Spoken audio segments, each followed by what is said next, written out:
Hello, everyone, and good evening, good afternoon, good morning from where you are.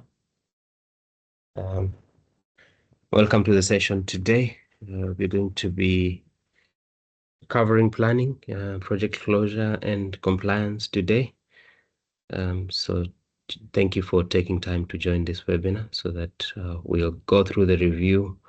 We'll talk about several things, and even as you prepare to sit for your exams, I just wanted to mention that feel free to ask any questions, post on the chat, connect with other candidates.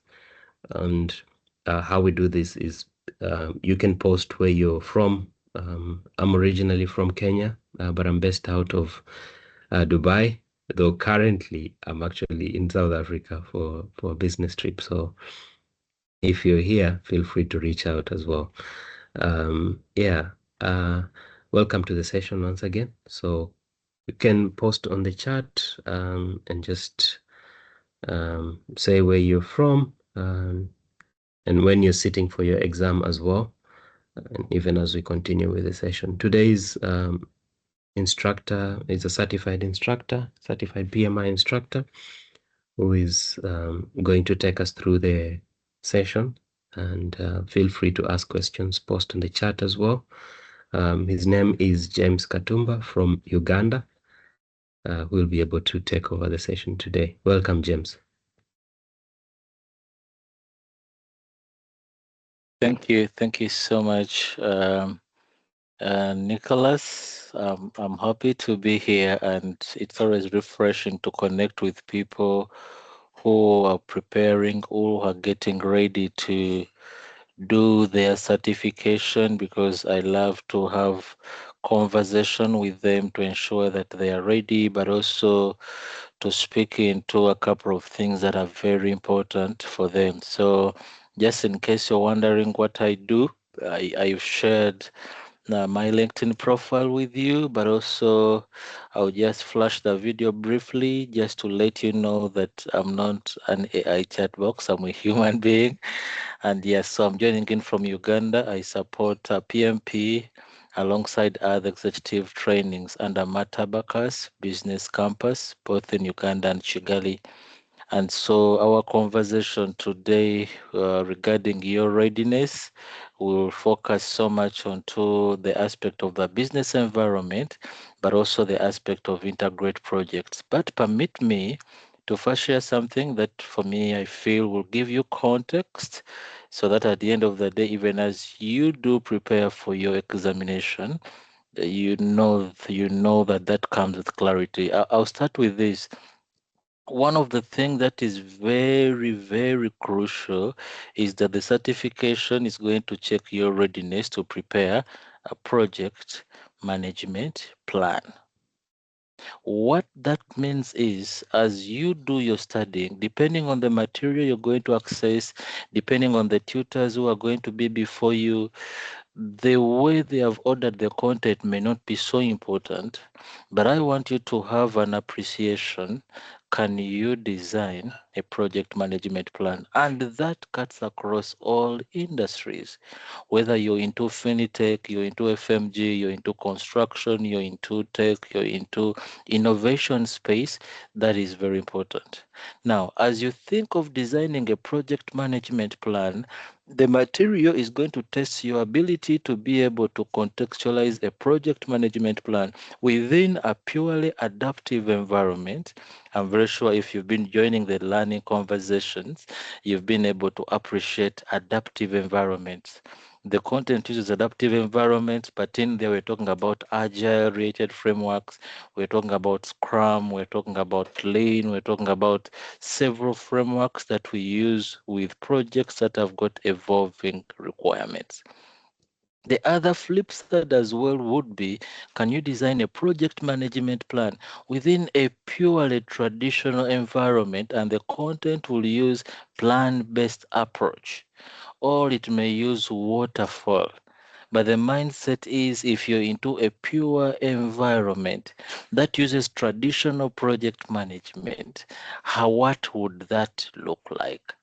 So when you go through the material, you will be able to appreciate that then we handle component by component. When we are talking about designing scope within a traditional project management, what would that look like? What you have at the back of your mind is the requirements are known at the start. The project manager is going to be very instrumental in ensuring that they design and decompose the project to create a work breakdown structure. Why? Because it was the project manager in conversation with the business owner who received the project charter. Therefore, decomposition of a project is very easy. Now, when we come into adaptive environment, we bring in other roles into the conversation. We bring in the team self-organizers. Why? Because everyone is highly specialized. Even when you look into requirement management, how does it look like in a traditional project management approach? The project manager understands fully the requirements of the project. For illustration, imagine we are building a house. The project manager will connect with the business owner or will connect with the founders, and they understand the requirements of the project. When we go into adaptive environments, then we are going to speak into the aspect of having a product owner into conversation. Because of the nature of the project owner is going to work with highly specialized people to help design how we are going to deliver this particular project. I would want to submit to you this evening, afternoon, morning, depending on where you're joining this call from, that appreciation of that contrast becomes in handy so that when you are reading the content, it allows to give you exposition of what that looks like. When we go into schedule management, you want to appreciate within pure traditional project management, we are typically looking at decomposing a project. When I use the word decomposition, I mean breaking down the project into smaller work packages. And out of that, then we can comfortably be able to create work schedules. We can can't have comfortably be able to create work calendars. We can comfortably, why? Because the project manager is lead on this. When we go into adaptive environments, we are going to split the project into several releases. And under each release, we shall create several sprints. And under each sprint, we shall create several user stories, story maps, among others. And the goal as well is to ensure that somebody can fully appreciate the work before us. Now, you do appreciate then why in adaptive environment we are going to bias ourselves to a lot of information radiators. The goal is to ensure, because the requirements are evolving, we would want to ensure that everyone on the project understands what is expected of us. Maybe you've just joined in and you're wondering, James, why are you taking us back? Because the goal of the 35 contact hours is to sharpen already what you know, because this course is done by people who are doing projects. How would you design a project under predictive, under adaptive, under hybrid? So if you're just joining in, you'll discover I have just given a high level. What happens within scope? What happens within requirement management? What happens within quality? If you look at quality within your material and even your industrial practice, we are making reference to industrial standards. As you design and deliver a project, we would want to ask ourselves, where does this project, what are the standards? What are the regulations? What are the procedures that we have both externally and internally in terms of the quality of the product? When we go into resource management plan, you will appreciate, depending on the material that you have gotten exposed to, that we focus predominantly on PPE, plant equipment. And then the aspect of people, we handle it in lesson number 4, depending on the material that you are reading. So you'll discover there is quite a big focus on the procurement of material, and as such, then the content is going to have quite a bit of procurement strategy. Why is it important for a project manager from the word go to have a procurement strategy? Because it's a place of conflict. We need to manage stakeholders very well so that then we can ensure that procurement, for starters, comes on time, comes within the right quantities, but also we want to ensure that the right items are purchased to avoid any delays in our schedule. But deep in your mind, you do recall that when we talk about the schedule, it could be a schedule designed within a traditional environment, meaning we are going to refer back to the work breakdown structure, or it could be a schedule designed within adaptive. Therefore, we are going to look for the roadmap of the product, and then we shall see the releases where we are at. We shall see the sprint in which we are in. Then we can comfortably be able to appreciate that. So the deeper conversation within resource, we would want to manage materials, and depending on the nature of the project, you may have a procurement specialist. You could have a role of the person who manages the store. What is the role of the project manager? The role of the project manager is to ensure that the stocks are kept at the minimum level. You wouldn't want to get to a place where you discover that the materials required not available simply because you have not been monitoring the dashboard for the material. However, maybe you are on this call and you're not into large manufacturing plants. Then the aspect there would be, how do you manage equipment? How do we purchase equipment? How do we onboard equipment? How do we identify the right vendors? Those are the conversations then that we want to be able as well to have, or you could have had with some of my earlier colleagues who came before me. So that as well becomes absolutely very crucial. And so some of the resource management practices are likely to cut across whether traditional or adaptive. The only contrast in there is the way it is done, because remember, in adaptive, after every sprint, we are going to iterate. It's possible that you had BOQs, you had quantities that you forecasted would run the whole project, but after a given sprint, after reviewing, there is a likelihood that there is feedback which is going to come through the retrospection that may push you into getting a special item or a requirement. But the goal of the project manager is to ensure that the work does not simply stop simply because we have a component which has not yet come. The deeper question would be, how did we get to this place? How can we avoid having a critical item we need for this release and it hasn't come simply because the country where it is coming from, there is war? How can we navigate that? And that's why profiling risks becomes very important. Then the other component that becomes very crucial then would be, how do we handle information dissemination through the life of the project? And we cannot talk about information dissemination in absence of the stakeholder management plan. Why? Because the stakeholder management plan is helping us to understand who. Is it an individual? Is it a group of people? Is it an entity that is affected or perceived to be affected by our project? And as such, we are going to use the artifact of the stakeholder register to define our communication protocols. But then, deeper within your understanding, you would want to know then, who do we have on this project and what kind of communication expectation do they need? And that's why you'll discover at a given phase, you discussed about the stakeholder grid, power, interest, influence, the salience model. All these models were helping you to understand, how do you handle information. There are stakeholders who want daily furnishment of information. There are stakeholders who just want to be kept in loop of the communication going out of the organization. There are stakeholders who prefer a stand-up meeting, just let them know what happened. There are stakeholders who prefer a detailed report.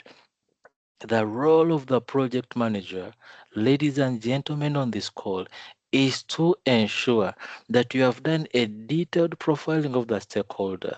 Because why we profile stakeholder is so that we can manage expectations.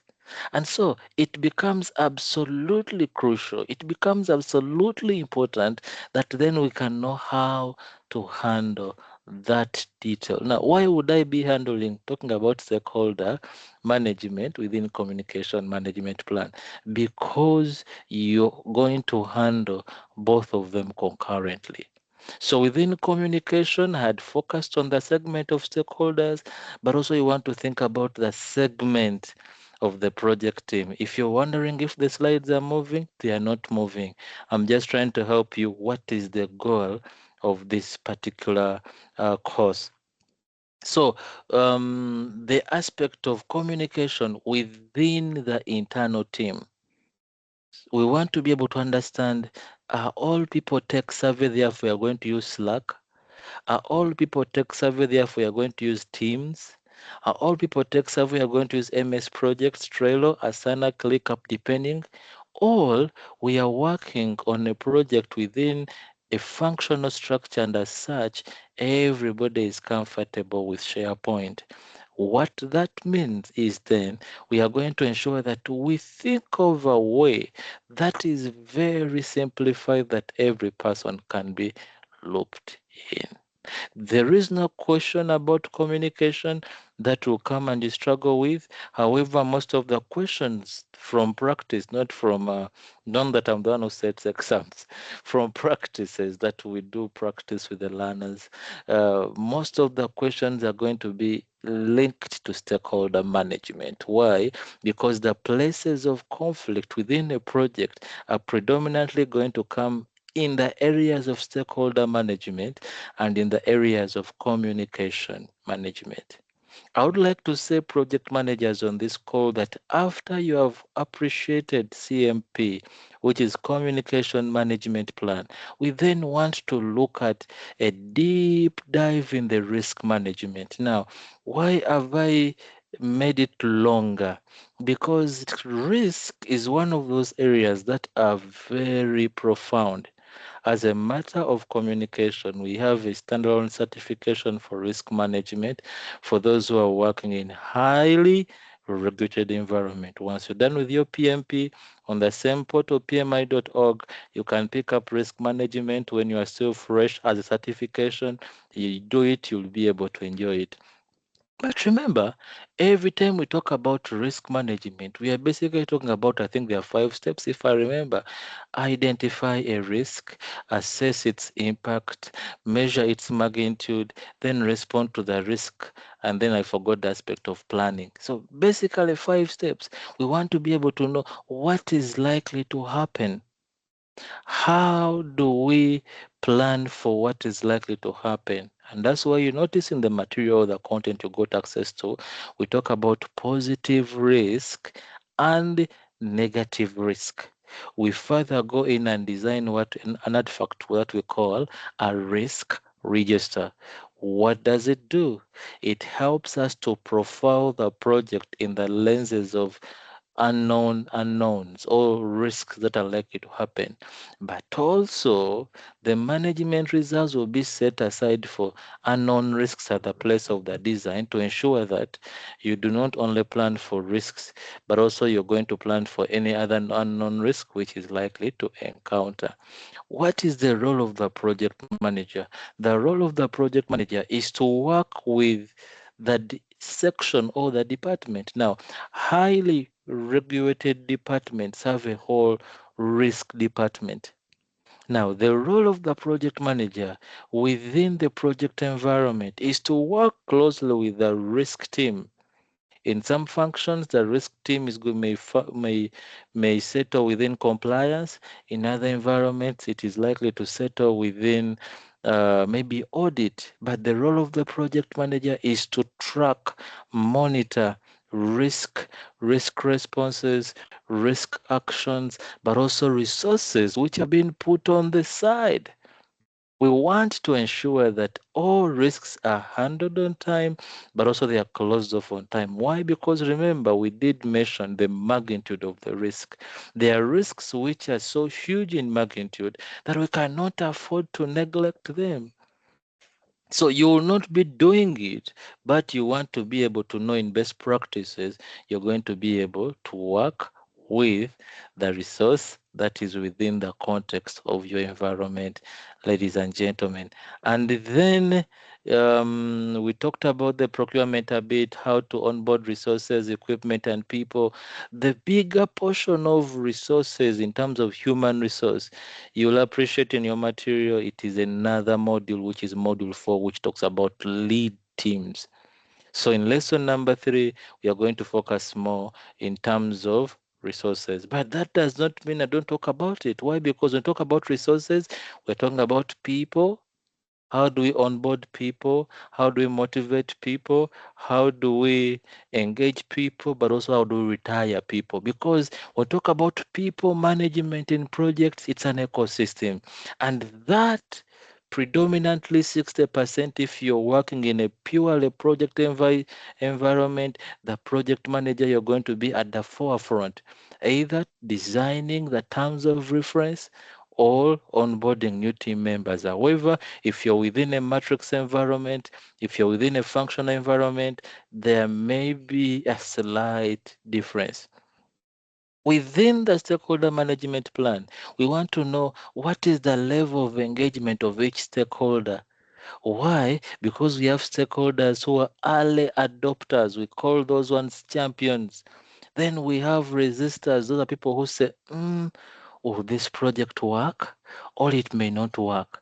Now, within our project artifacts, we create what we call a stakeholder engagement plan, and we use the stakeholder assessment engagement matrix. We create that matrix to help us to track levels of engagement. We are going to use initials.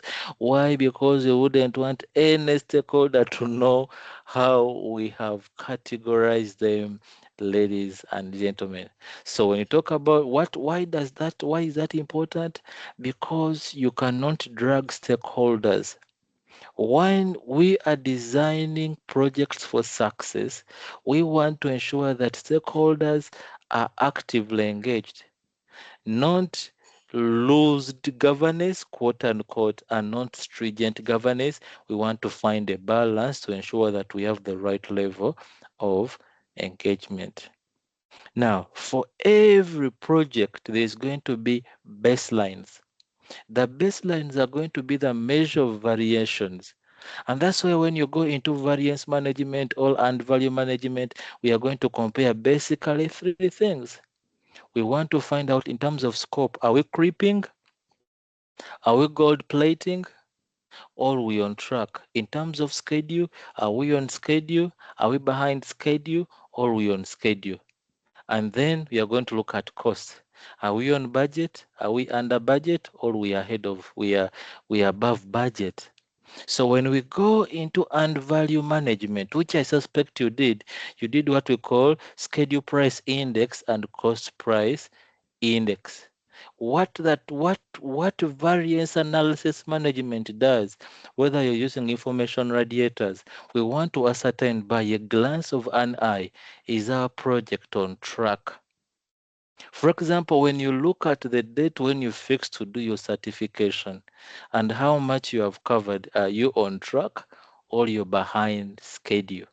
So variance analysis is helping us to then respond. Now, when you're using automated softwares, you'll discover that most of the variables are either going to be in red in terms of color, meaning overdue, they are going to be in amber, coming due, all green, all is well.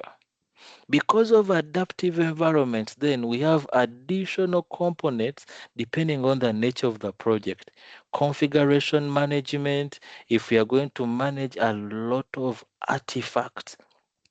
Change management, maybe you are purely into projects that work with high level of change. We are going to have a whole docket on that. Then we also want to talk about performance measurement baselines. Now that goes into management of people, performance appraisals, designing of goals and indicators. We need to be able to find out how does success look like. So all those we shall be able to define them, especially when we go into the work breakdown structure and the traditional. After our work breakdown structure is clear, then we can comfortably be able to extract out terms of reference. We can proceed to recruitment depending on the nature of the industry. There are industries where the first person to be appointed is the project manager. The project manager works with the board, they decompose the project, and then they can create the work breakdown structure. Other environments, they will recruit the people and then they can proceed in terms of that. And then I see a hand. Let me just finish this segment, and then all Nelson will guide. Maybe you can. Let me just finish this segment, and then I can open it up for that hand. But kindly don't lose the question. I politely request you to keep that question there. Then also another additional component would be the project life cycle. We want to understand, depending on the nature of the project, which life cycle do we want to use. If right now I go to term of reference that James come and do this kind of work, maybe it is building a software for a given company based in South Africa. Quick in my mind, I will know I need to use adaptive methodology. Or if somebody told me, James, come and supervise the construction of my condominium, we are going to use more traditional. That means traditional. So project lifecycle becomes important. The development approach in terms of integration of the project approaches, and then the management reviews. So maybe you are wondering, James, why have you talked about this? Because one of the competence which is going to be checked throughout the certification is your ability to design a project management plan. But what makes up a project management plan are baselines, subsidiary plans, and additional components. So you will discover now when I go to where I'm supposed to deliver, I want that to be at the bottom end of the conversation. So if I could, I will permit that hand because I suspect somebody has raised their hand. I don't know if you are able to. Your microphone is open, and then I'll be able to proceed with what I'm supposed to handle. Please go ahead with that question, please.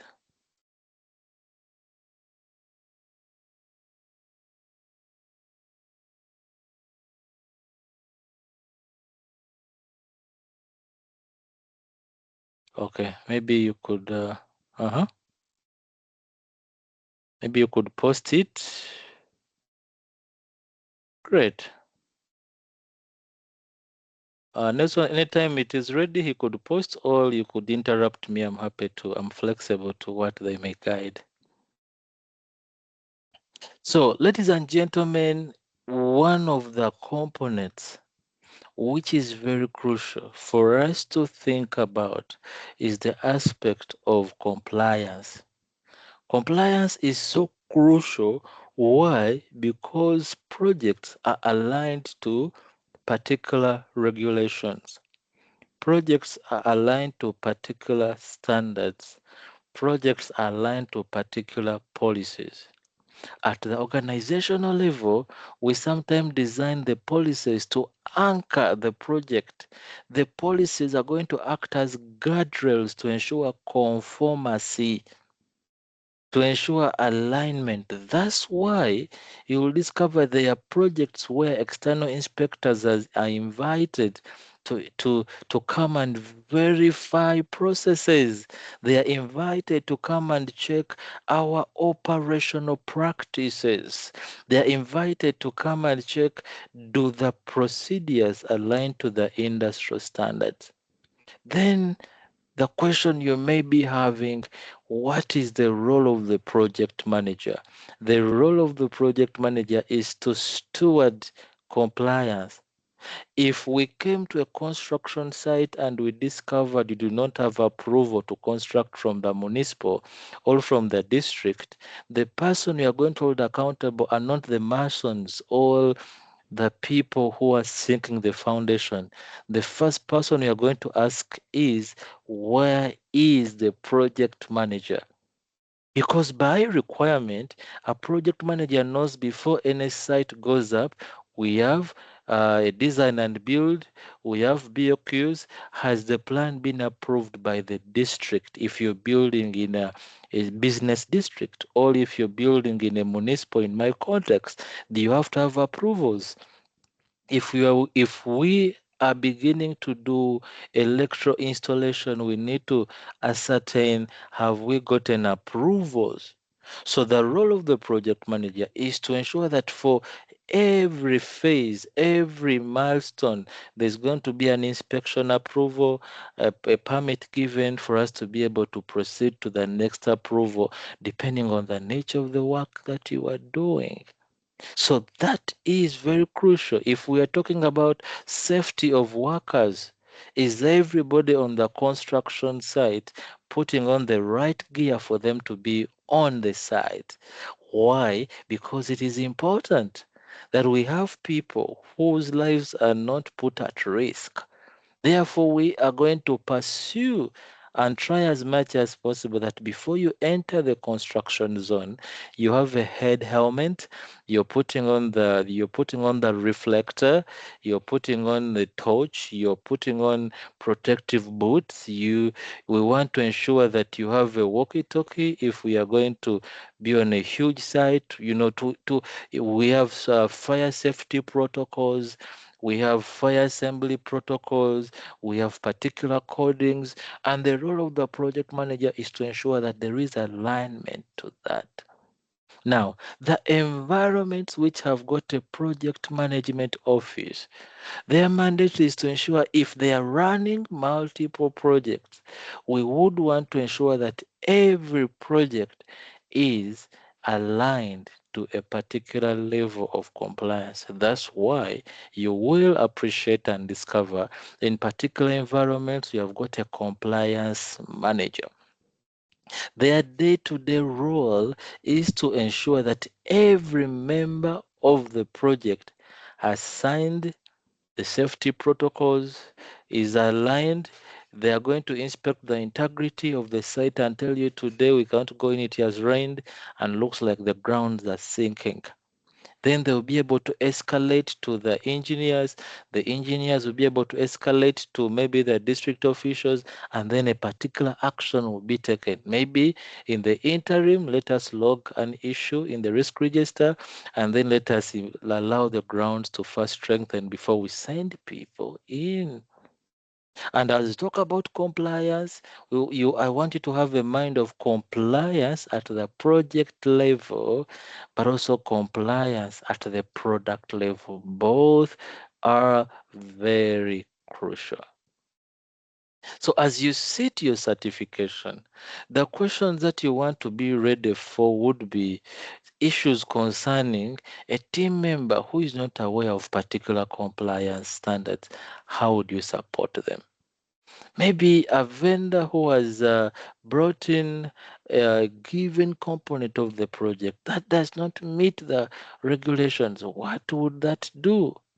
So all that becomes absolutely crucial for you to have conversation and to ensure that as a project manager, you are giving that focus. The other things that you want also to remind yourself, because all of you on this call are already doing projects, would be, what are the compliance requirements? Who is the custodian of these compliance requirements? Maybe the deeper question would be, what artifact do I have in my environment that I'm using in the area of compliance? And that's why you discover that there are some which are legal, there are some that are regulatory, there are some that you're going to tailor depending on the nature of the work you're doing, but also depending on the environment of the work that you're doing. So customization becomes important because at the end of the day, you want to ensure that you are aligned to that.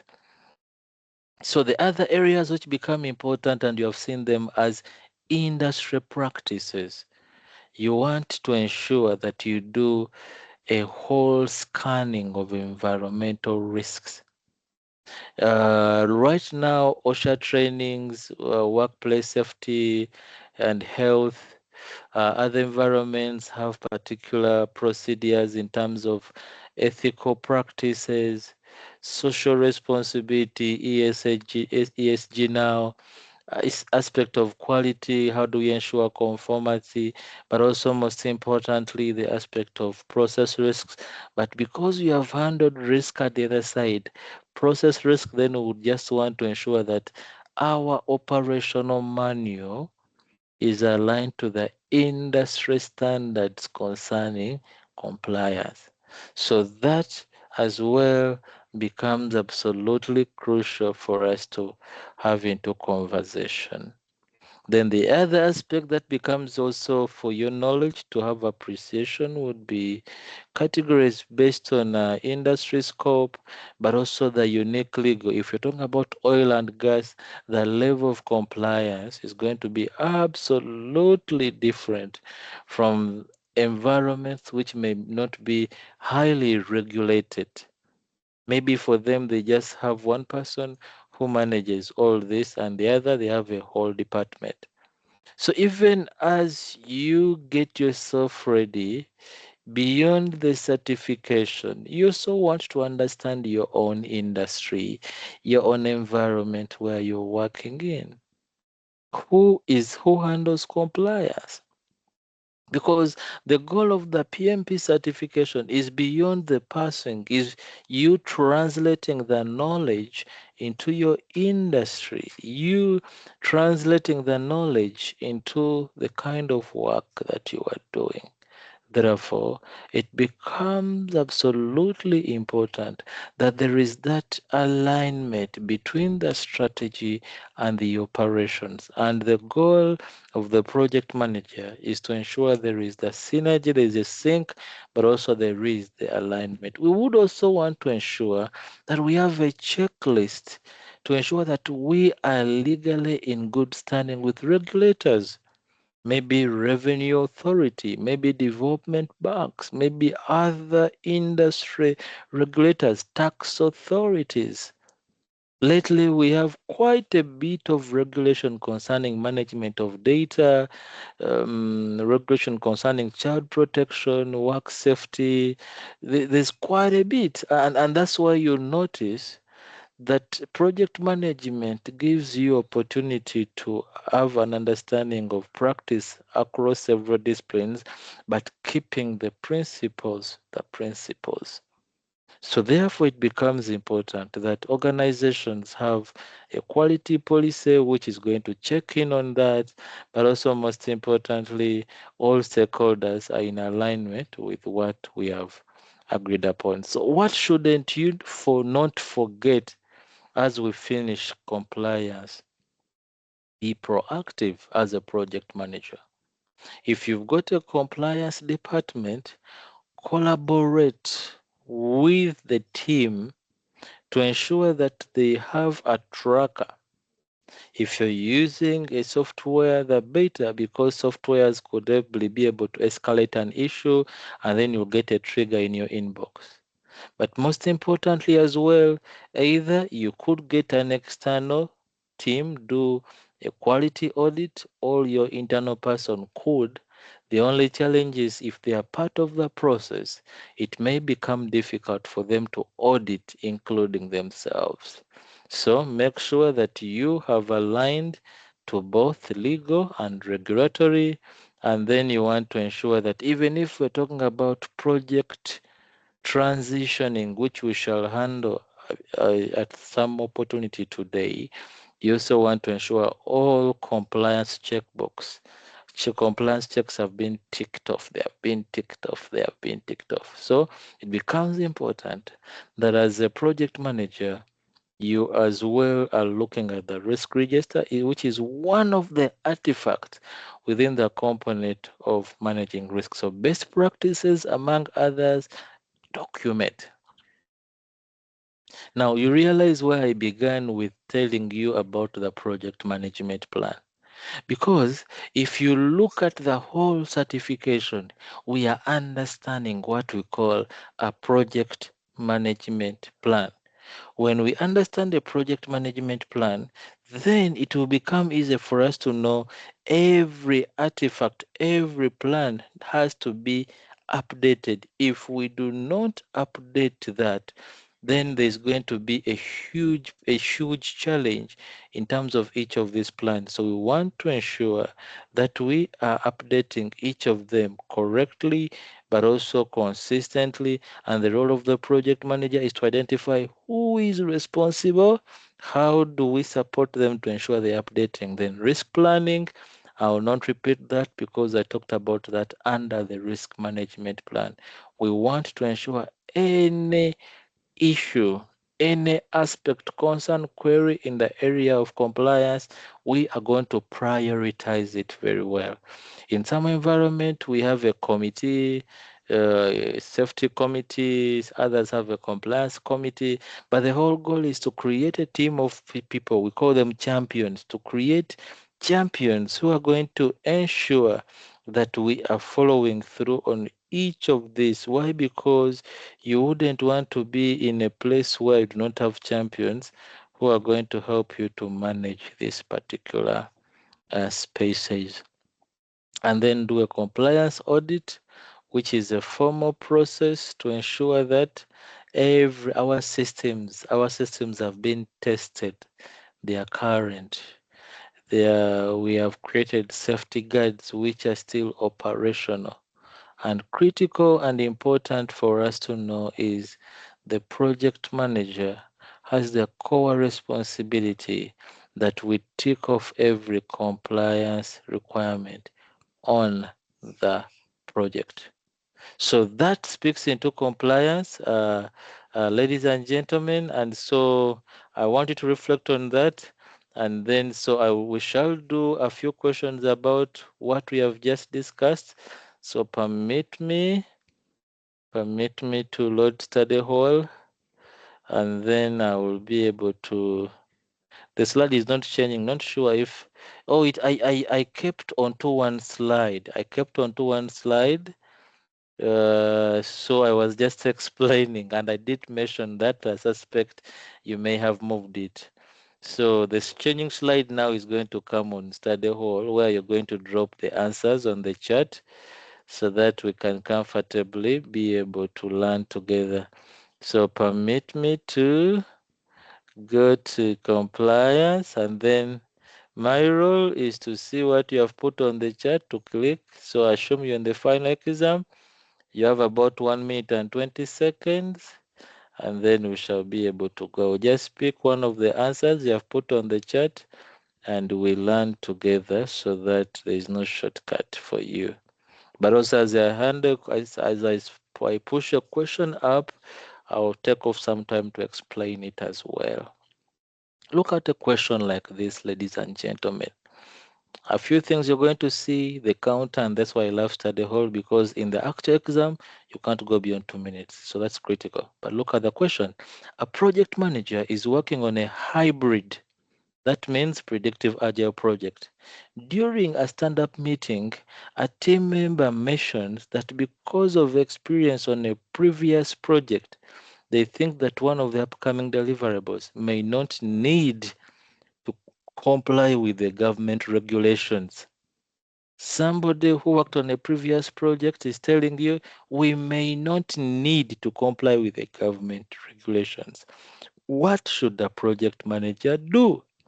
A, the project manager should escalate the issue with the project management office so they can determine if any compliance is required. Are you hearing that?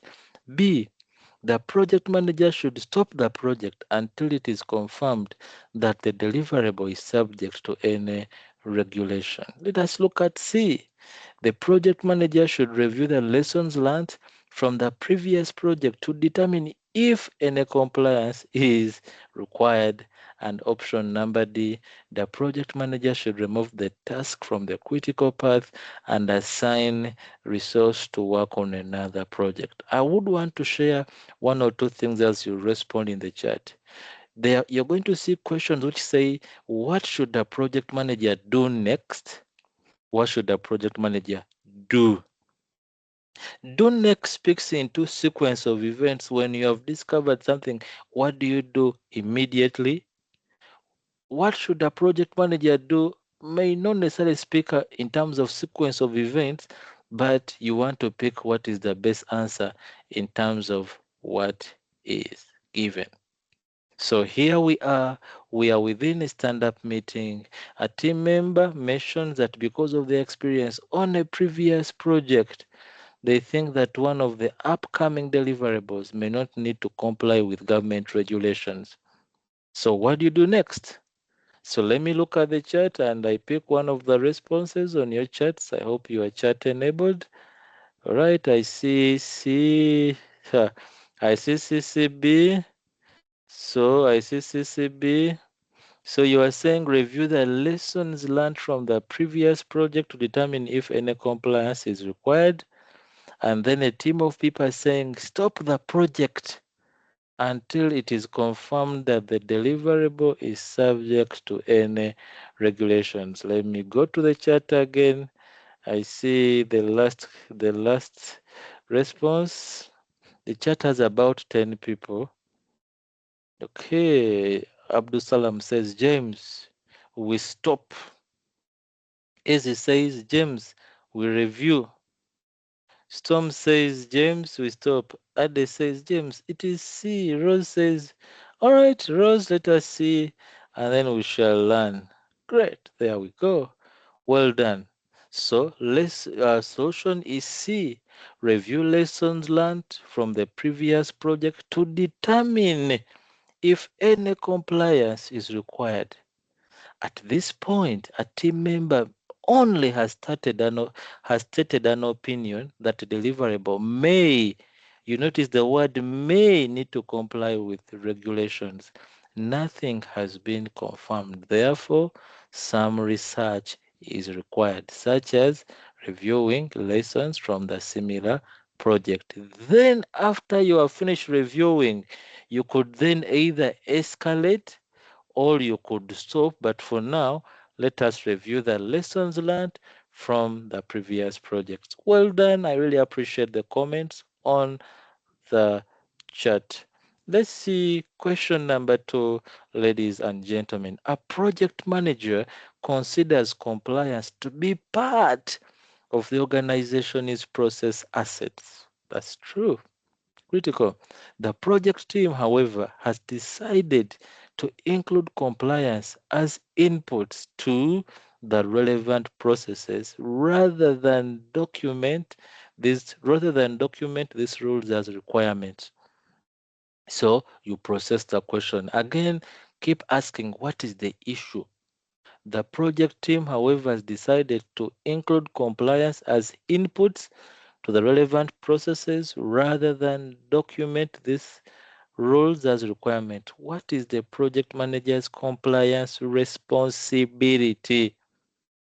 So in your mind, you're asking yourself, the question wants to be able to understand from you, what is the core role of the project manager? And I hope you remember that we did talk about this in one of the slides. So SAs acts as a coordinator for resources and initiatives. B, conducts audits for compliance. C, performs risk analysis of compliance. And D, change process assets of the organization. Every time you are handling an objective, I must submit to you, look through, eliminate what doesn't make sense, then compare the solution that I'm picking. Does it directly address the problem? If the answer is no, then you can comfortably think of another. Let me go to the chat and I see what amazing people have put on the chat. Okay. Last read, I hope. Okay, let me start from down. Aslim says C. Okay, Let me start from Rose A. Lerato C. Sage says B. Aslem says C. Paul says A. Emmanuel says C. This number C. Lau says C. Jennifer saying perform risk analysis of compliance. Are you looking at the solution in regard to the question, or you're giving a basic knowledge practice of what the project manager does? Because that's important. That's important. That's something you want to read carefully the question again and then think through. See. Hmm. Hmm. See. Then Comfort says, no, James, it is B, conduct audits. Friends, could you read the question again? I don't want us to lose our grain. Again, B, James, B. Hmm. Hmm. Hmm. Huh. There we go. I have Sikla who says acts as a coordinator for resource and activities. Because the issue is, what is the project manager's compliance responsibility? John says A. So let us see what. There we go. Ladies and gentlemen, read these questions with a deeper. Whereas C could be one of the roles, but in context to this question, what was the issue? The C. Solution A acts as a coordinator for resources and activities. Since the team has decided to include compliance as inputs, are you noticing that? It is assumed that the project environment is agile based, and so the best action for the project manager is to determine the necessary approach and support the team as a coordinator. Hence the choice is the coordinator, because we are looking at these solutions in context of what has happened in the question. Now, I suspect the answering of other solutions came as general practice, which is definitely correct. But now we have a situation here. People are converting most of compliance into inputs, and as such, we want to focus more on coordinating the resource and the materials. In agile environment, the project manager is our servant leader, involved in removing obstacles and impediments for the team. The team performs all development activities, hence all other options are incorrect. Well done. That's question 2. Let's see question number 3, ladies and gentlemen. During the execution phase of a project, a new director joined the management team and introduced a mandatory compliance requirement impacting all project tasks. During the execution phase of a project, a new director joined the management team and introduced a mandatory compliance requirement impacting all project tasks. What should the project manager do first? Remember, our first question was talking about what should the project manager do next. Now, this question is asking us, what should the project manager do first? Ladies and gentlemen, kindly allow me and I read through. Notify the team of the new requirement and proceed with the project as planned. Just send them a chat, notify them and proceed. B, update the project schedule and budget to reflect the new requirement. Immediately, we have the new director. We have introduced a mandatory compliance requirement that is impacting.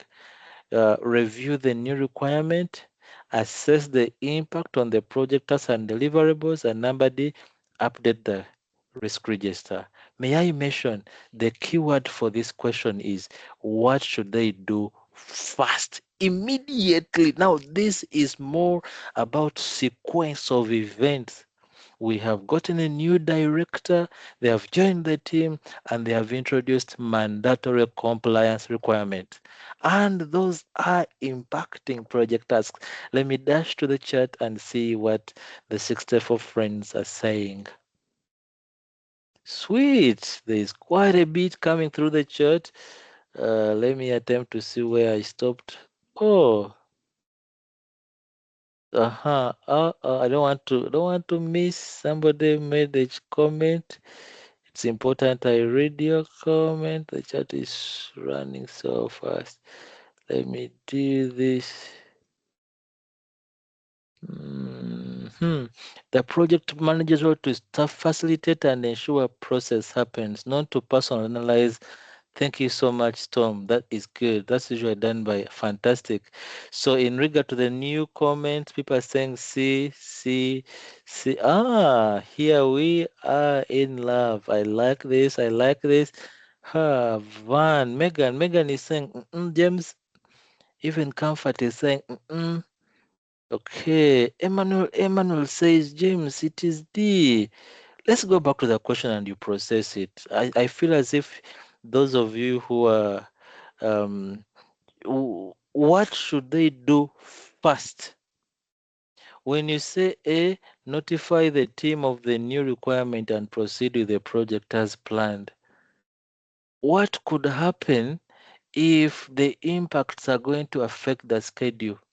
Because you see, as you pick an alternative, you pick an alternative that directly addresses, but also questions where you see first.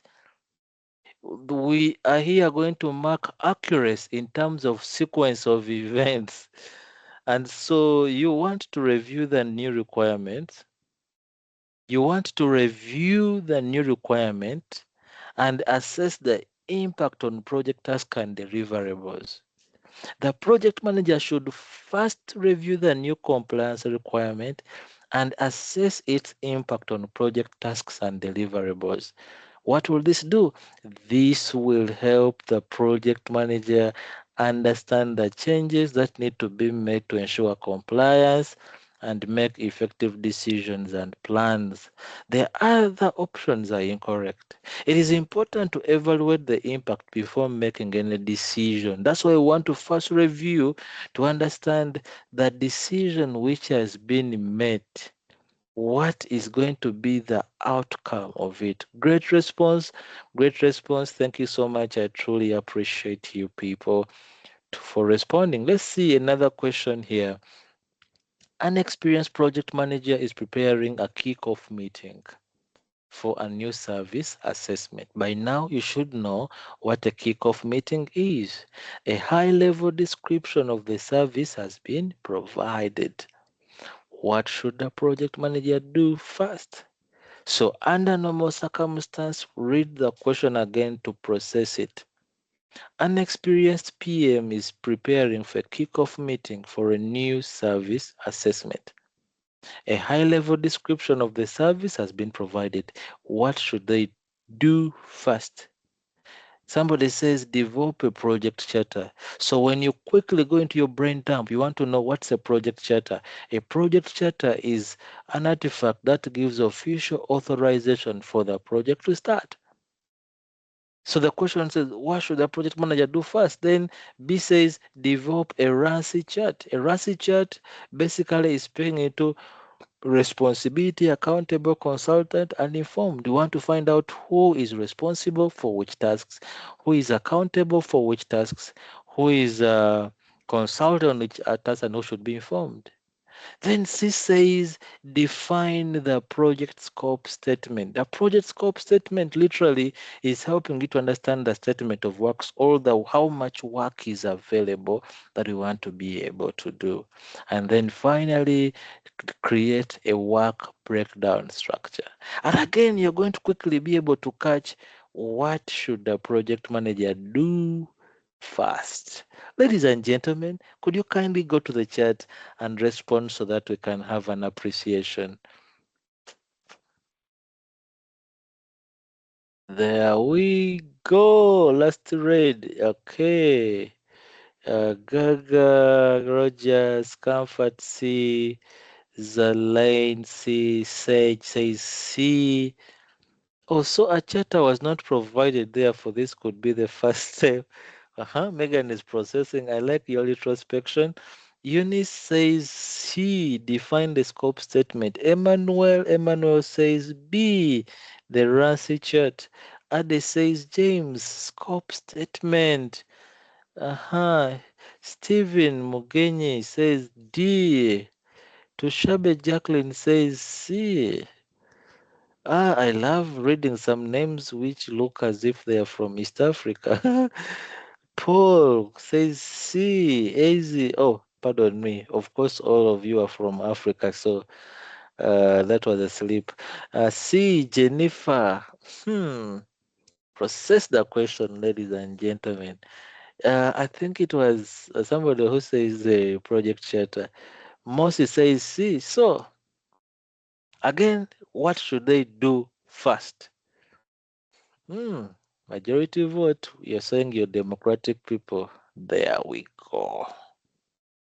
Develop a project charter. I think that was Megan who was able to catch that. The Project Management Book 6th edition says that develop the charter, the process of developing a document that formally authorizes the existence of a project and provides the PM with authority to apply organizational resources to project activities.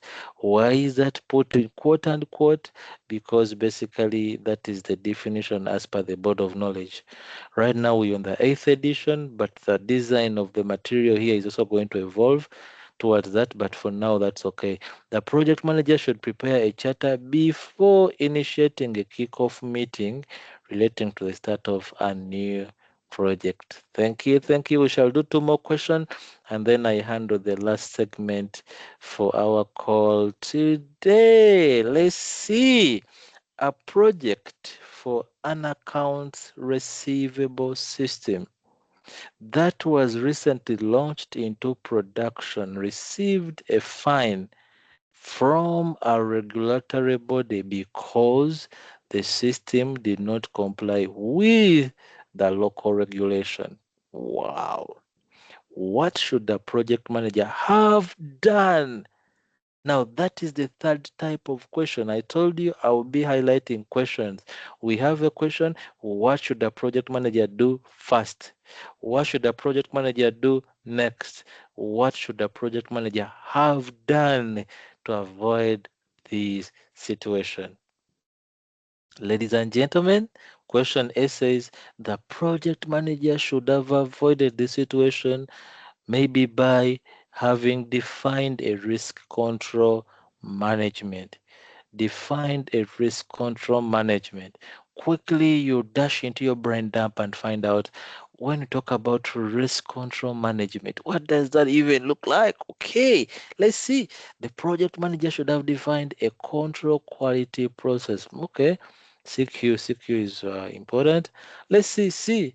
They should have implemented an issue log. But the issue in the question is they missed, let us see, they received a fine from a regulator because the system did not comply with local regulation. So we want to find out how did we get here? How did we miss out a critical component? So we need to look for an alternative that directly solves our problem. They should have involved audit department in project planning. Let's see. I'm excited to see what the 64 people are saying on the chat. Hey, Tushabe Jacqueline, you confirmed. Great. Let's connect after the call. Don't struggle alone. Great. Bequat says D. Okay. Storm says D. Jennifer says B. Roger says D. Uh-huh. This is quite an expert question. Moses says B. I self am processing. It's an interesting question. Emmanuel says A. Oluse Olusem says A. John says D. Aslam says A. Another person says C. Mr. Steven says A. And then Stephanie Mugabe says B. Belson, equality as to with compliance. Comfort. There we go. And then finally, the lane says A. Gaga says B. Sage has come through. Loreto has come through. What should they have done? What should they have done? What should they have done? Great. The level of confidence. Let us see. It's the next part question. Let's see. Fantastic. Yay! Chocolate cake.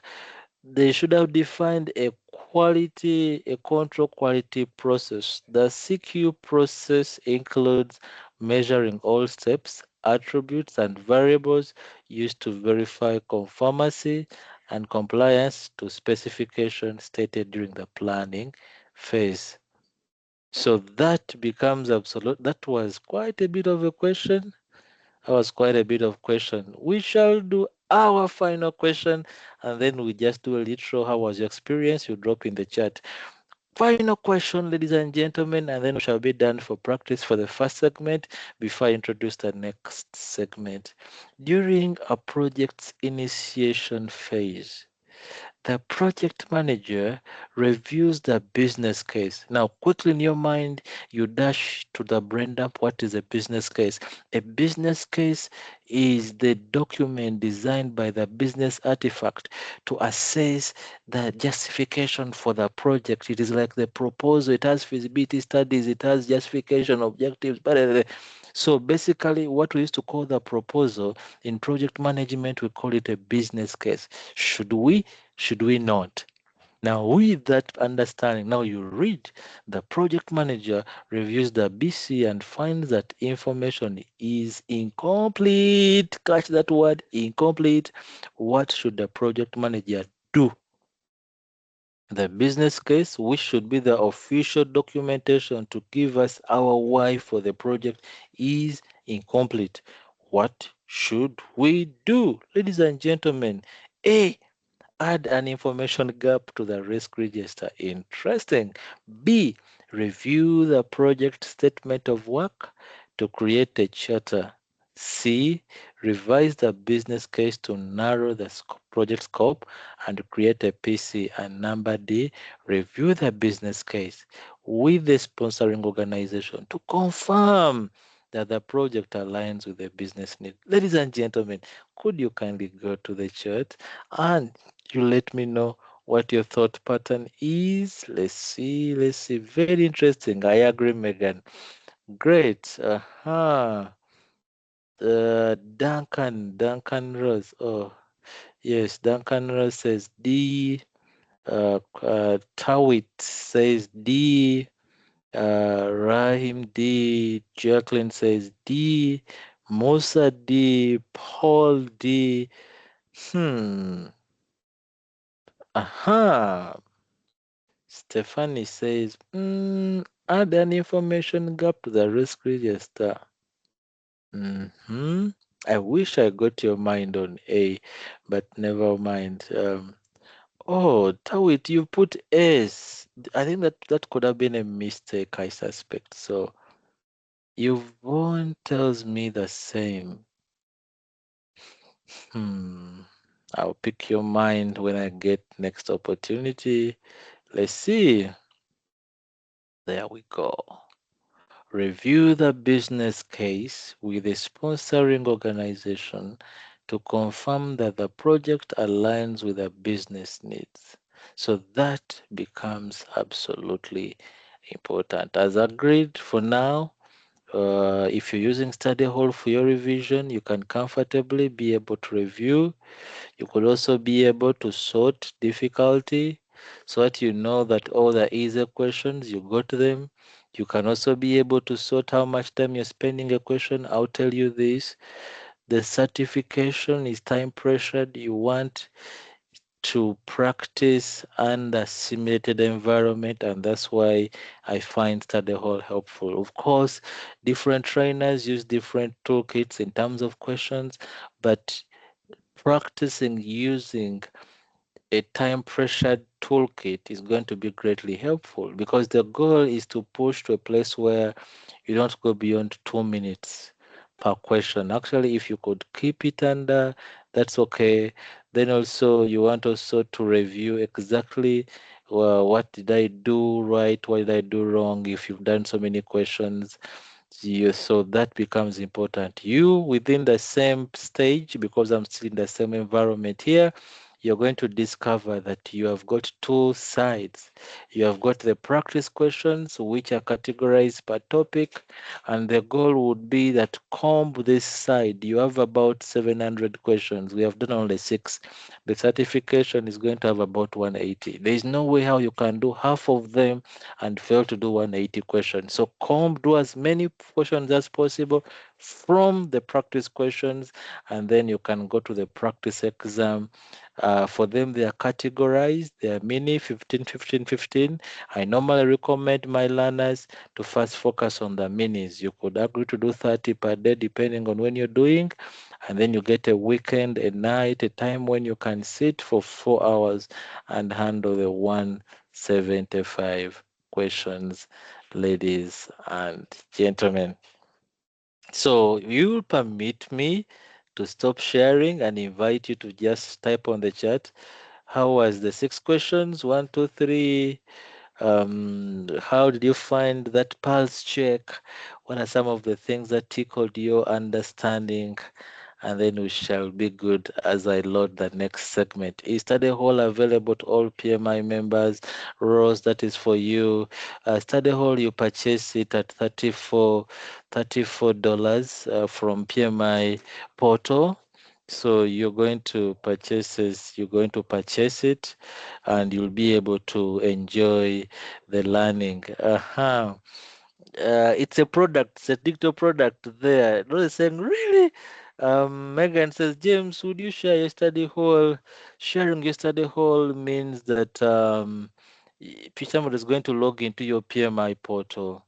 However, what we could do however, what you could do would be, you're going to be exposed to several other tutors. Some of them have some questions they have designed. For me, I find it easy not to reinvent the wheel, but to just use what is already available. But there are lots of other questions, lots of other tools that are there. Rose is saying just manage. All right. So, but anyway, basically, let me read. Emmanuel says, exciting. My first experience. That's good. Any other experience? How was the six questions? How was the experience? Yes, it expires after 3 months. I had it and I didn't know this was something we should. Oh, apologies, Megan. Really, really apologies. Oh, wow. Yeah. How was your experience? And then just drop on the chat before I load the other segment. Okay, so the whole questions are really good. Joining these sessions are helpful. Thank you. Truly appreciate your feedback. I dropped my LinkedIn, so let's connect. But also at the end of the call, I could give you the number and we have conversation so that you close off this very well. Don't feel alone. Can I locate you? Sure thing, Emmanuel. Very, very flexible. Definitely, you are able to. Why wouldn't you locate me? Yeah, so just drop me a chat. I've given you the number. That's good to go. The person raising your hand, are you able to drop on the chat? I think the host may not have enabled your mic. I don't know if Nelson is able to, or you could drop on the chat. That is Lerato. Lerato, maybe the chat, the mic, are you able to just drop on the chat? Good. Okay.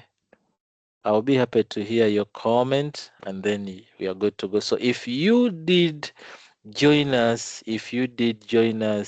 maybe later, I began from here because I'm going to end from here. And very crucial because the last segment was integrate project plans. What are things that become important? So the whole goal of this certification is to ensure that we know how to design a project management plan. And what makes a project management plan is a consolidation of subsidiary plan, is a consolidation of baseline, is also a consolidation of additional components of the plan. We therefore want to be able to know in a purely traditional environment what is the role of the project manager. The project manager is an executor of the project plan. The project manager is responsible to monitor, they're responsible to control and close. And why so? The mindset behind this is because the project manager was available at the business case development, and therefore they have a really good appreciation of the project. However, when we dive into agile hybrid, it is slightly different, and that's why you're going to catch a lot of the teams self-organize, the teams self-organize, and the teams self-organize. So why I start with this, because you're going to notice then the other segment that I was supposed to handle was how do we bring it all together, which speaks into integrate plans. So basically, within integrate plans, we are saying that we want now to consolidate. The role of the project manager is to ensure that we bring the budget, the scope, the quality, the risk into one project management plan. Now, that is the beauty when you're using softwares, because during the planning phase, we enter the data and then the software will be able to ascertain particular processes. The software, MS Project or any software, is going to create particular schedules for you. But if you're running manual, then you're going to have to bring them all together. So it becomes important that we are identifying what are the gaps that we have in each of these. But also recall that we have a triple triangle constraint where we want to ensure that everything is going on as planned. Therefore, having designed the subsidiary plans, now we add on the baselines and any other customized plans, and we can comfortably design our project management plan. Therefore, it becomes important for you to note and appreciate that within traditional project management, this role is specific to the project manager and he cannot delegate. What is the mindset behind that thought process? It is because the business development requirements are clear, and therefore the project manager is very instrumental in that task. When we go into agile processes and agile ceremonies, remember, if you really appreciate agile methodologies, we are iterating the project. We have sprints, we have releases, and as such we work as a team to define the way of working. You will notice, depending on the content that you are reading, that the word defining way of working, self-organizing teams is more profound in adaptive processes and agile framework. Why? Because we are working with highly specialized teams, ladies and gentlemen, and as such, then it becomes important that we keep aligning, we keep integrating each and every component to ensure that we have a complete project management plan. What is the role of this material in the context of the certification? The role of this material in the context of the certification is to help people getting ready for the certification to have an appreciation of exactly what is required as you design a project management plan, but also how you transition a project to the environment. The IT people call it deployment, other people call it transitioning, depending. And as such, that's why we have this small segment. So it becomes absolutely important that we are extremely adaptive, but you also do recall the hybrid way of working. Because lately, organizations are doing a lot of customization. You are running a project, but you pick what is working within the tradition of working, but also you pick something from the adaptive environment to ensure that we are good to go, ladies and gentlemen. So that's why we are saying the mindset then becomes absolutely important. We need to have that mindset that allows us to ensure that we are good to go. And that's why we're talking about adopt a mindset and a framework that prioritizes collaboration. So permit me as well to shoot some questions in that area. And then finally, I'll leave us a few minutes to just have a chat conversation and I'll hand over to Nelson. So I'll quickly go to study hall. Rose said, but James, this study hall integrate project planning activities. There we go. I will share my screen, integrate project management. Practice question. Let's go. Let's go. Let's go. We have 18 questions. We could attempt to do about 8 this time around. Let's see. A project manager is managing several interconnected projects. Some of the projects rely on specific deliverables from other projects. To avoid bottlenecks and facilitate project success, the project manager must assess the consolidated project plans for dependencies. What is the most appropriate action for the project manager to take in this situation? And that equally, now process the question very fast. You have about 44 minutes. I know you can't because I'm talking. Maybe we can read together. A project manager is managing, that's okay, several interconnected projects. Some of the projects rely on specific deliverables from other projects. Absolutely true. It's a chain. So, to avoid bottlenecks and facilitate project success, the PM must assess the consolidated project plan for dependencies. Very true. What is the most appropriate action for the PM to take in this situation? A. Identify and document all inter-project dependencies. Mhm. That wouldn't be a bad thing. Let's see. B. Adjust project timelines to remove dependencies. Hmm. Okay, let's see. Eliminate all potential inter-project dependencies. And number D, ensure all projects can proceed interdependently. But you've had the question that these projects are linked. To avoid bottlenecks and facilitate project success, the PM must assess the consolidated project plan for dependencies. And the question is, what is the most appropriate action for the PM to take in regard to assessing the consolidated project plan for dependencies? Ladies and gentlemen, could we go to the chart and see? Found the session interesting. The way you go through it with questions helps. Thank you so much, Jose. Truly appreciate. Might have missed it, but project charter and business case. What comes first? Rose K. The business case comes first. Once the business case is approved, then you go to the project charter. Okay, Loreto, insightful. Need more questions. Absolutely. The 6 questions were thought provoking, and to be honest, I left them. I learned something from. Thank you so much. Really appreciate your question. Probably a bit tough. Yes, very, very true. Can you check up where the answer for the kickoff session was to draft a charter?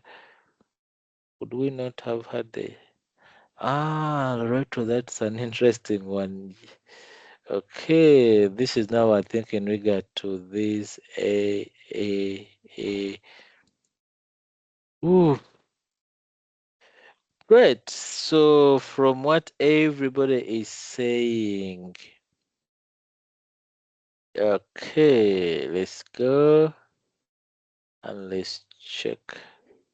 There we go. Ladies and gentlemen, identify and document all inter-project dependencies. It is important that the project manager identifies all inter-project dependencies. Identifying and document these inter-project dependencies ensure a clear understanding of which deliverables impact other projects, facilitates effective planning and inter-project communication, and ensures that dependency related to tasks are identified and planned for. The other answer choices are incorrect because they are not effective ways of handling inter-project dependencies. Are you hearing?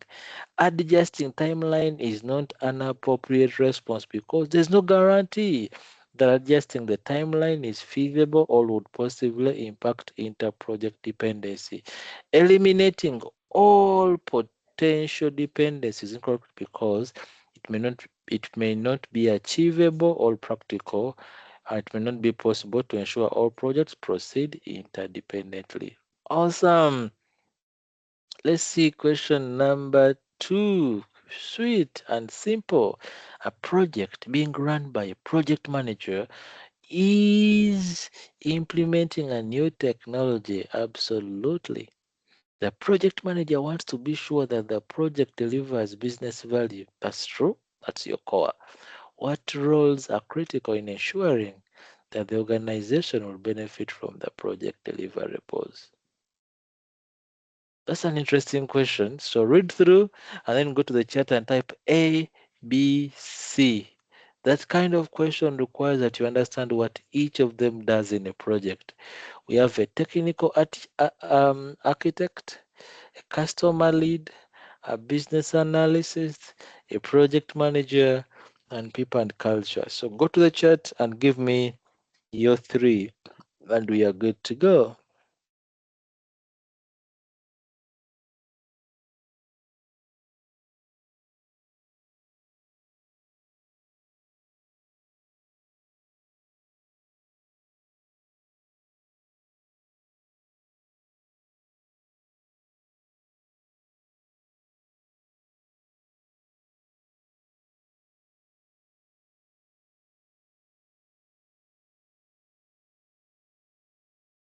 Dovan, you've given me one. I need three options. Three, three, three, three, three, three, three.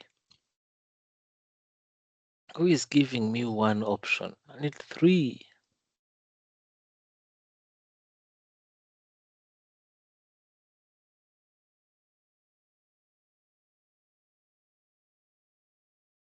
Need three.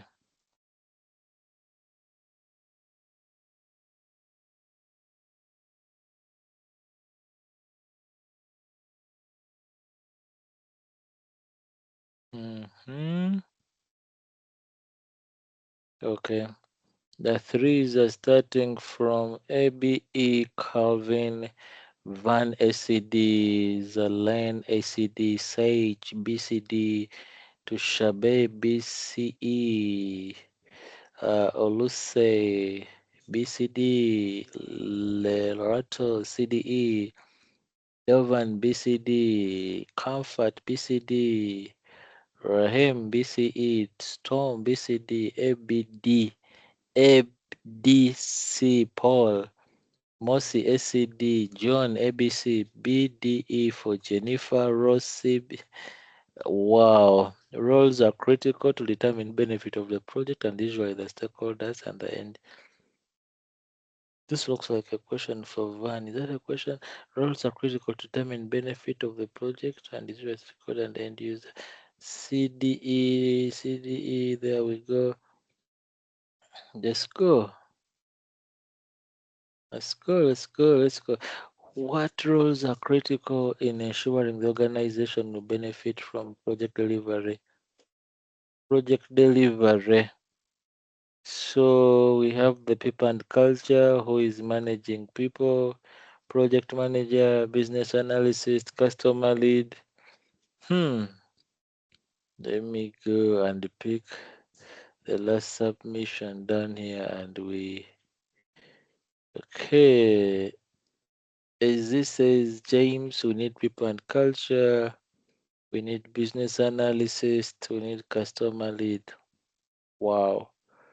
how it says you need a project manager, you need a business analyst, you need a customer lead. All right, let us use Easy, and we say it is Easy who told us. Let's go.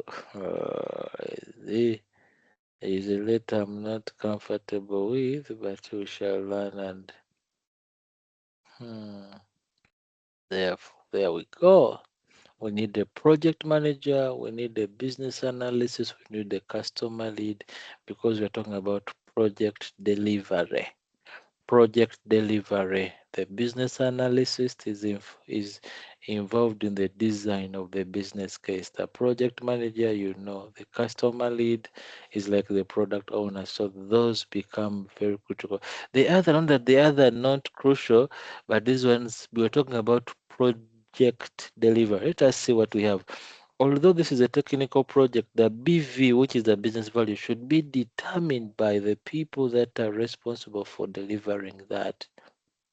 The technical architect, the divorce manager, and the tech lead are important players, but their responsibility is to deliver what the business needs rather than define what brings value to the business.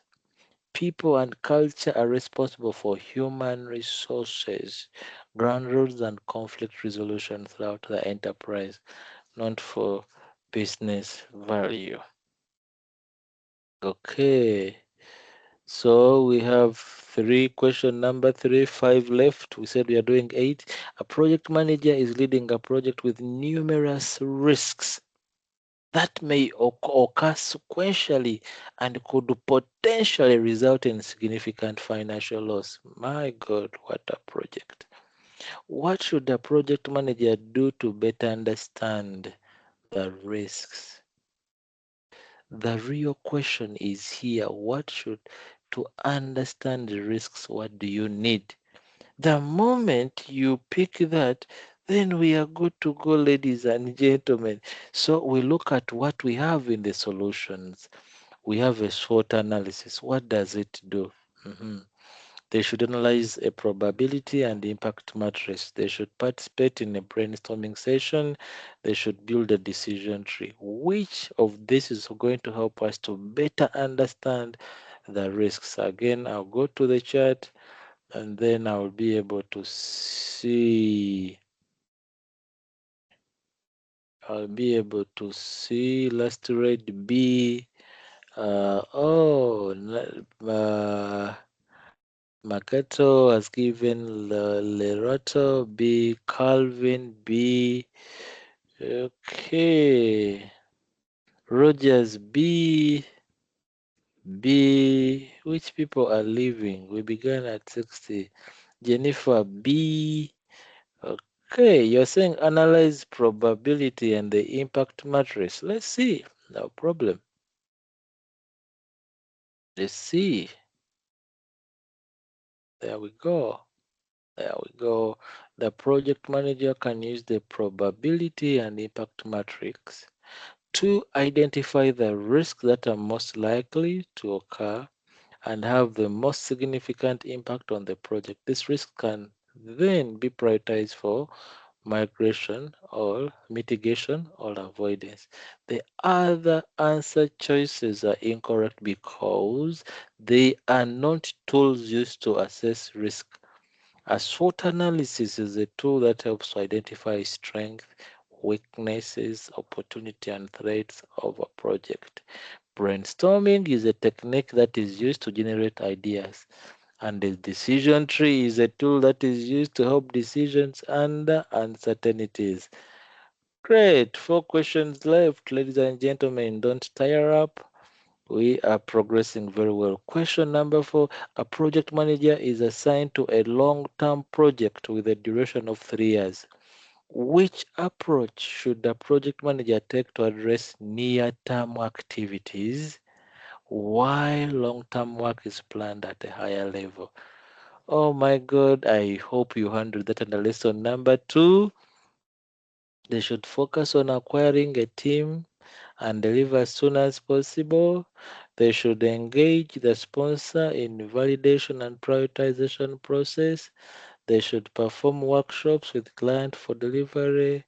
They should validate requirements and perform rolling wave planning. That's a very nice question.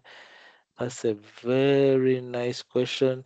The key word for this question is approach. If you can pick that, you are done. Because now, when you go into the solutions, you look for an approach, not a statement. The approach where near term activities, you address near term activities, while long term work is planned at a higher level and detailed later. So an approach, not just a statement. So let's see from where I last read. I have an issue with my screen not moving. Sage, really? Somebody confirm is maybe the internet on your end. I see Duncan has given us D. Mm-hmm. Ah, Cole, you're welcome. First time I see a response. D. Donovan D. Megan D. Tushabe, you have come back. You have disappeared. D. Sage D. MD. Yvonne D. Thembe D. B. B. What approach? Thembe approach. Rogers D. Stephen Mugenyi D. Calvin D. Screen OK D. Emmanuel. Aha. Okay. Colefero D. AZD. Fantastic. I don't know why you have thought about B, but let's see. Fantastic. There is something you want to. I don't know if you have covered it. There is something that you want to be able to look at. Rolling wave planning with progressive elaboration. Write it on the side. You could have covered it under one of the lessons, but you want to compare the two. But also by now, each of you should have Infinity. Infinity is another free tool which you can access on pmi.org. It can help you to fast track some of these quick definitions so that you can comfortably be able to understand which context instead of using any other tools or any other on all Google. You could use Infinity because then it is going to extract information from knowledge bases which have been specifically caveated to project management. So it's an open AI, but specifically customized purely for project management knowledge bases. That's another area that I needed to just highlight. So, three questions left, ladies and gentlemen. A project manager notices that the project is not running well and deliverables are falling behind schedule. Oh dear. What is the first step? The keyword is what is the first step the project manager should take in order to make a decision on how to progress with the project? You have discovered you're running behind schedule. What is the first step? Do you identify the problem? Is that step number one? Do you brainstorm the solutions? Hey, do you establish a criteria? Do you set a goal? This question in the exam, you should be able to answer it under a minute. These are questions that you want to now to just answer under a minute because that's a sweet question.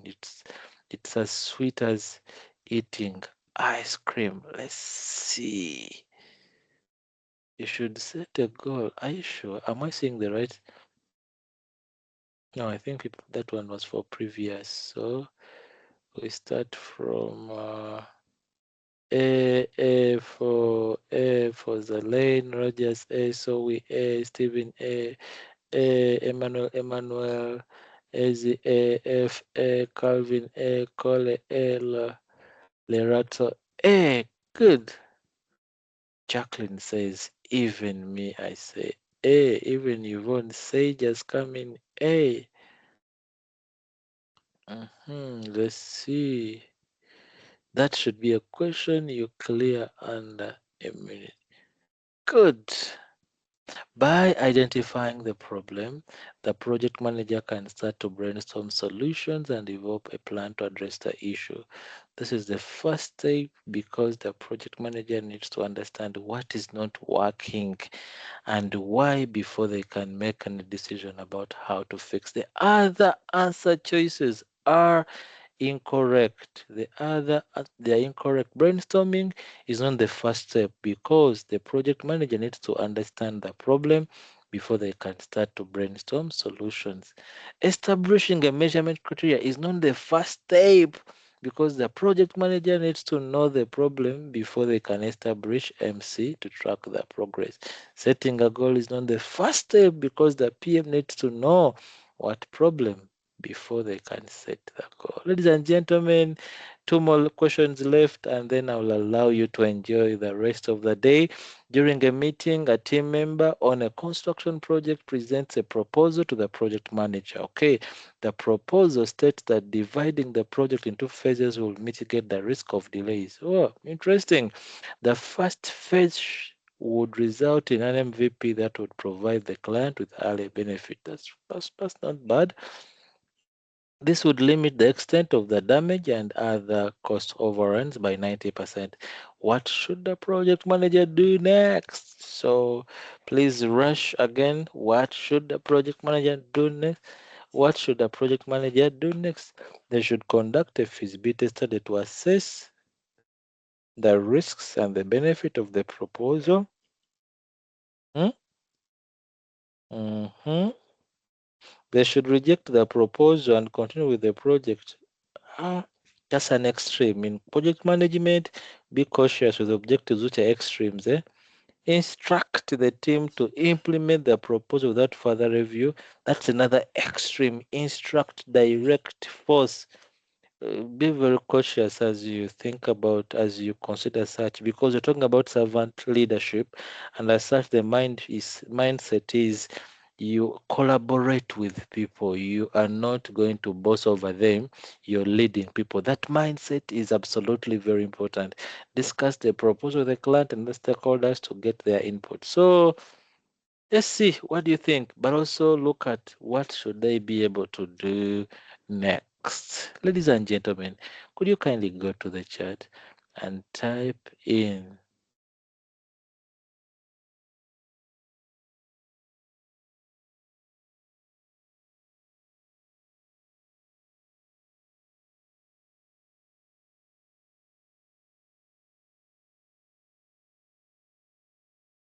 There we go. Let's see what people are saying. Hmm. A.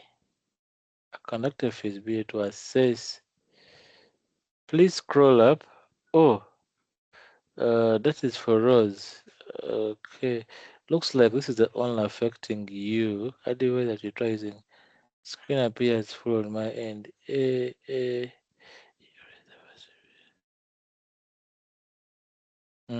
Thank you, Megan. Let's see. Oh dear, Rose is not getting the screen very well. BCD are not responses as you have explained. No, Megan, no, you're saying as you have explained.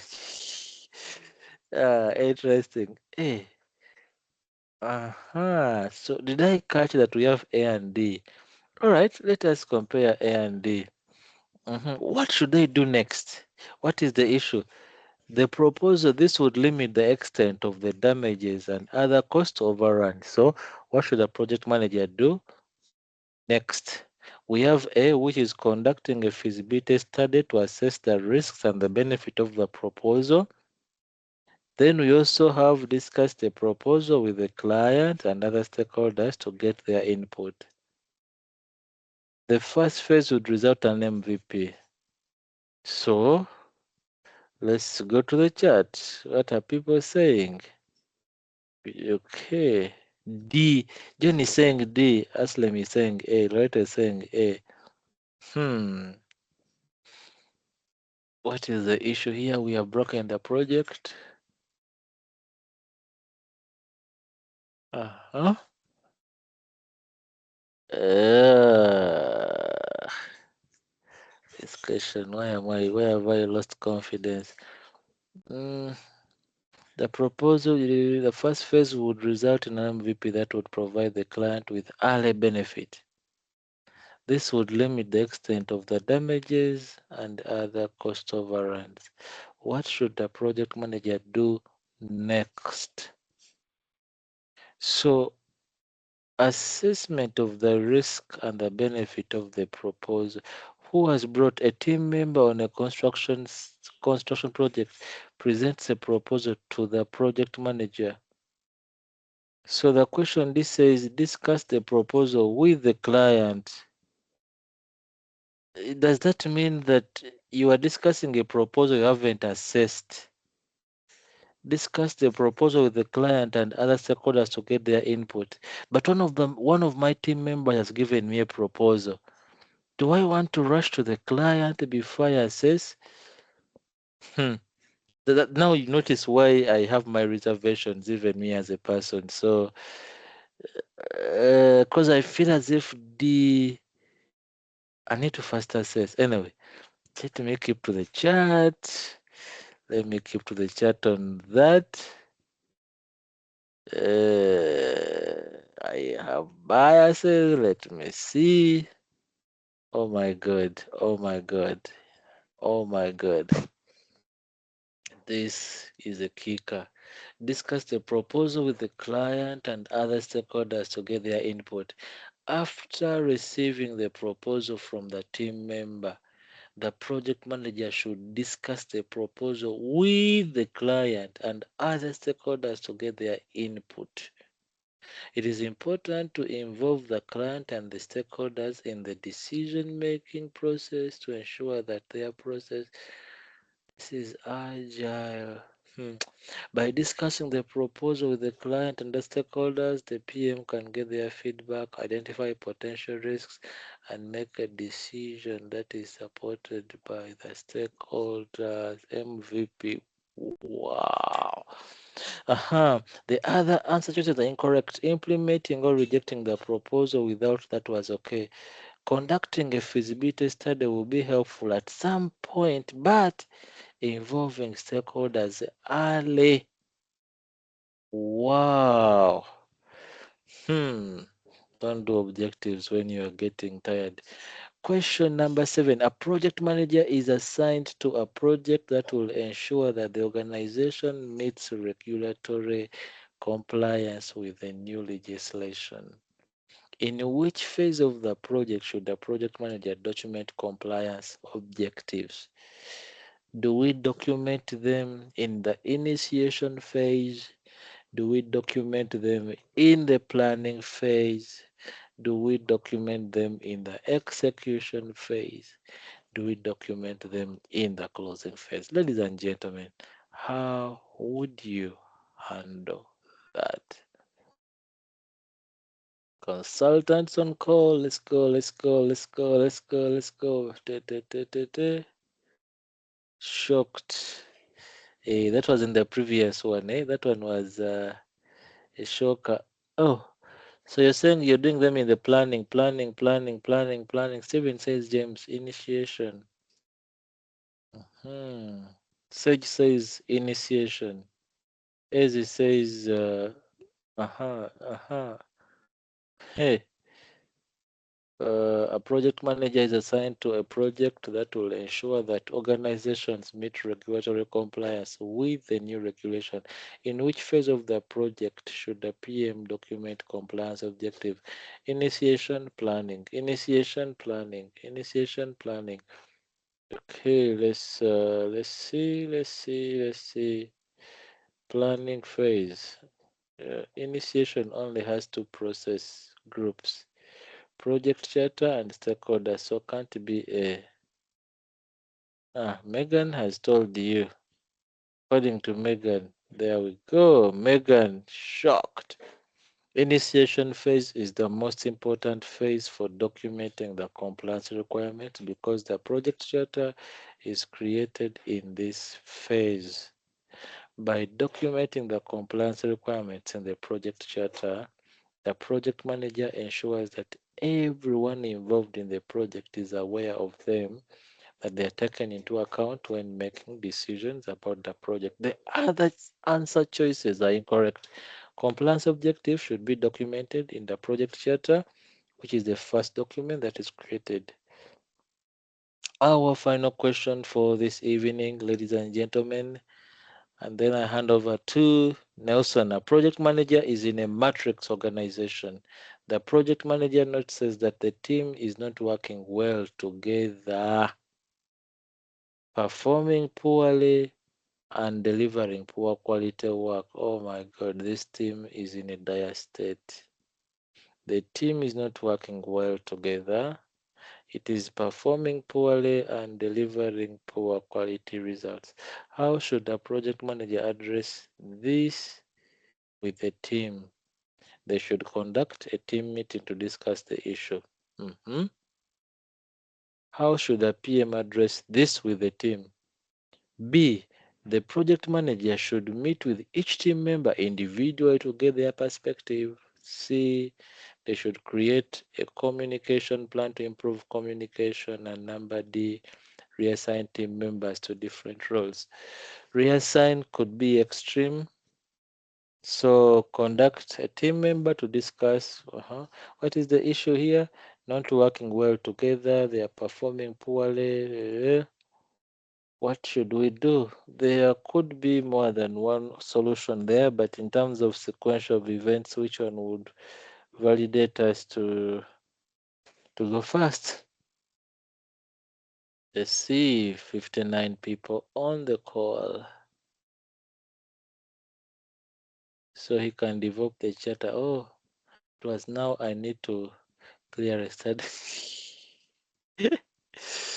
uh, uh, Go back to the question that said the project charter be formed after kickoff meeting. If the project charter is done in the initial phase, then how do we have a kickoff meeting before having a charter? Is that the okay? Let's see. Let us okay. Okay. Let me do this. So people are saying A, then we go back to that question. So that is our last question. You're saying A. Mhm. There we go. The first step to get the team together and discuss the issue. That's good. That's good. So we are done. 63%, 5 out of 3. So my colleague wanted the question for team. Mhm. Um, Let us review all. It wasn't. Okay, let me first go to the chat to identify which question that he wanted. Let's see, go back to that said project had to be formed after the kickoff meeting. Don't know if I will identify it is from the previous batch. So that would be around what, 7? Project manager, let's see. Project manager is assigned. Identify the problem, it should be around here. It should be here. Please drop on the chat if this is the question. Is this the question? It is from the previous batch. It should be 7. Was it that? No, that's not the question, sorry, because the answer to that question was to develop a project charter. It was on that first one, yeah, that we did. Oh, the was it the aspect of the first set before the set? Yeah, before the set. Okay, that was could you remember the topic? Did we do compliance?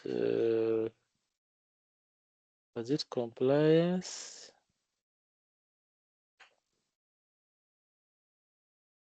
Hmm. Here we go. I suspect this would be the question. Yeah, that It, one. good. So, an experienced project manager is preparing a kickoff meeting for a new service assessment. A high-level description of the service has been provided. What should a project manager do first? They want to be able to define what the charter, which basically details exactly what the project formally does. So I don't know, what question did you have? I noticed there is a reminder of a 5 minutes checker. You wanted to read the response or you wanted to process something? No, we were checking because I think most of the answers were to define the project scope. Because in a kickoff meeting, you would have made the assumption that the project has been accepted, meaning once it's accepted, we've already defined the project charter, hence we are now kicking off Mhm, to kind of define the scope. mhm, So Hi, yeah, James. Sorry. Okay, I can see where I went wrong with this question. I can see an experienced project manager is preparing. So the preparing part was the key word, not that they had a kickoff meeting. So I can see where I went wrong. fantastic. And I love that retrospection because it allows you to retrospect deeper. Okay. There was also another person who was highlighting something. There is a person who, I don't know if I, awesome. Great. So if there isn't anything, I just wanted to appreciate you so much for allowing me to be in your spaces. I shared my LinkedIn profile, I shared my digits for WhatsApp or a call. Don't struggle alone. Just reach out for support. We can organize a call. You can send me a chat and I'll be able to respond within 24 hours, depending on the time zone that you are in. But make sure that you are practicing. If you can forget everything I've said, practice as much as possible and look out for resources you are reading. Make sure as you read, you focus on the exam content outline because you don't want to read out of scope. Read within scope, practice more, contextualize the principles to the normal projects like the way the previous person shared the experience, and then you'll be good to go. Should you need support, please reach out and wishing you all the best. Hope to meet you or connect with you online. Back to you, Nelson.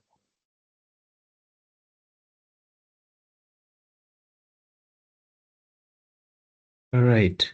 Thank you so much, James. This was very insightful, and just I like that you used study hall as well when you are looking at the questions. Study hall is very helpful. I think most of the candidates are using it. There's other uh, simulators out there that you can use as well to just help you prepare. But my personal favorite, this is what I used, and I think it's the same. Um, it's the same that James is using here, and you can see how it works. So feel free to connect with James. He has shared his LinkedIn and also his direct number. I'm just going to repost that again, and then we should be able to. You should be able to reach out to him directly if you need one-on-one coaching, or if you need to just pick his brain on something, or if you need him to explain on something, and that will be upon you guys to agree on how that's going to be done. But I'm going to wish all of you success in your exams, and if you are sitting for the exams tomorrow or the next day, wishing you success as well. For the rest of you that are preparing, highly encourage you to book for your exams. Set your exams. It is important that you have a specific date in mind that you are working with. Once you have that date in mind that you're working with, it makes it very easy to focus and stay connected. Even as you prepare, connect with others that are here. Ensure that you post on the chat on WhatsApp. Join our WhatsApp chat, WhatsApp group if you're not part of it. And then we should be able to connect with others that are still that are also preparing to sit for their exams. I'm going to share the WhatsApp link here on the chat, just in case you're not part of that. Yeah, and we should be okay. I wouldn't want to take more time. James, thank you so much for helping with this session as well. You've been very helpful at sharing your knowledge and passing on to the candidates. So thank you so much for that. You're welcome. All right. Thanks, everyone. We will have another session on Thursday. We've sent out a registration. We posted on the chat and on WhatsApp groups. But on Thursday, we will share the link, the direct link to join the webinar as well. So look forward to that. You can be able to see the topic if you check the registration page. And study hall, I see there's a question on study hall. There is no PMI Africa chapter. I need to clarify that. PMI Africa is a region with chapters. So there's Kenya chapter, there's Uganda chapter, South Africa chapter, there's multiple chapters. And the study hall comes from PMI and not chapters. So just wanted to clarify that. Okay, so thank you, James, and thanks all the candidates. Reach out to me if you have any extra questions. We should be able to answer them. Have a good evening. Good afternoon. Thank you. Bye-bye.